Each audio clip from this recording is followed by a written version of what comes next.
Hello book nerds, how are you doing? Welcome back to In Between the Lines. If you're new here, hello, my name is Noah, and here we talk about anything inscribed on the bodies of mutilated trees. That got dark very quickly. Anyway, today we're here to talk about Heartstopper by Alice Oseman. Also, I'm sorry because the book is green. It's obviously green screening out, so I apologize about that. This book was $10.99. Published April 2022, I believe. It is a graphic novel as well, just so everyone knows. Back in my younger days when I was a wee little shitling, I only used to read like manga and stuff like that. Like if I was going to read something with pictures in it, it would be like a manga. Never really read graphic novels because normally the styles kind of put me off. And originally I've glanced at this book before, and because of the art style, I never picked it up because apparently I'm a judgmental bitch, and I've learnt my lesson. Anyway, let's continue with the review. So the synopsis is a boy meets boy type of shindig, whatever you want to call it. So it mainly rolls around the main boy called Charlie, who is in grade 10 in the UK, so that means he's roughly around 14 and 15. Now he meets this other boy named Nick. Now Nick is the very popular person, because there's always one in the story. But the only thing is that I think he's like the grade above or something like that, but they like forced to sit next to each other.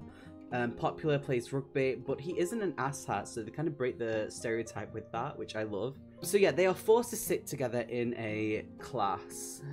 Charlie instantly gets a crush on him, but it's like, yo, I'm not going to do anything, and they quickly become friends. The rest of it is basically these little instances that happen in the book of how they interact with each other, their feelings, and basically blossoming and trying to understand not only themselves but each other, especially when it comes to sexuality. It's not forced feeling either, which is something that I very much love. It's cute and it's wholesome. So now we're going to go into the rating, which is character, story, plot, world building, re-readability, then I give off my own little review at the end. So character wise, we have Charlie and Nick, and they're actually very cute with how they interact with each other, and it actually hit me a little hard in the chest because it very much reminded me of when I was in high school, when I was with my first partner, and how we interact with each other, because it's very much something that we did like this in this book. It was cute, and it kind of hit that little part in my chest, so I instantly kind of made a connection with the characters, which is something I always look for in a good book. It's just so weird because this is only volume 1 and I've already fallen in love with these characters. I also love the background characters. They're not forced, they all have their own little quirks and individuality, which is nice. And also we have the other person named Ben. We don't like Ben. Fuck Ben, he's a dick. Yes.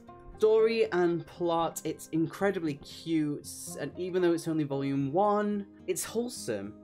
As someone from the LGBTQ+ community, it's something I, growing up, have gone through myself. But the thing is though, the way that this book is done, even people who aren't in that community, they're going to understand this. They're still going to have the same sort of feelings for this, I believe, because it's not specific just for one type of sexuality. It's very much something that everyone goes through, you know? Also, it's written and drawn so well. Like, it's cute. It's drawn well. World building, this is going to be very short and simple. It's the UK. It's my home. Everything they kind of say and mention in this, it makes sense to me. And language as well. Yeah. Rereadability, yes, 100% yes. The way that it is done, and the way that it makes sense, it hits a special place in my heart that's buried way deep that makes me go, aw. So, that in itself makes it rereadable to me. Like, I fucking love it. It's cute. And I think I've already read it like twice, so there we go. I need to get the others. Definitely need to get the others. So, for my own thoughts on this, it's cute. Not something I would have gone for in the past. I would have judged it just by the art, because I'm a judgmental bitch and I don't know why. I don't even know where I got that from to begin with. It's very cute. It's very wholesome. I know I keep saying that, but it is. It makes sense to anyone. It doesn't have to just be the LGBTQ community. And the art style's really cute. I'm actually kind of excited to read the rest of the series, you know. Also, when I went to read this, originally I went to read it like a manga, so I started from the back and it made no sense, and I had to turn to the front and I was like, oh shit, okay, so it's not like a manga. So that's my own stupidity.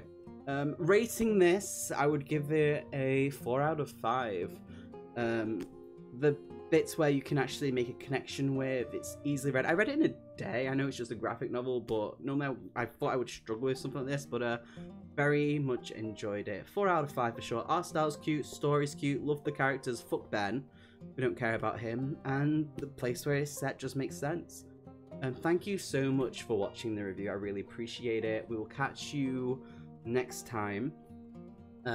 It won't be until next Sunday, unfortunately. I know I've missed a few reviews, but it's going to be next Sunday, unfortunately, for the next one to come up. Also, tomorrow at about 9 PM GMT, we're doing a live reading of a book called The Beast by Jenica Snow, because that was voted in my Discord. We're doing it on Twitch at twitch.tv Noseberry1060, so NOESBERRY 1060. And that will be an experience. But yeah, thank you so much, really appreciate it, and we will catch you next time. Thank you.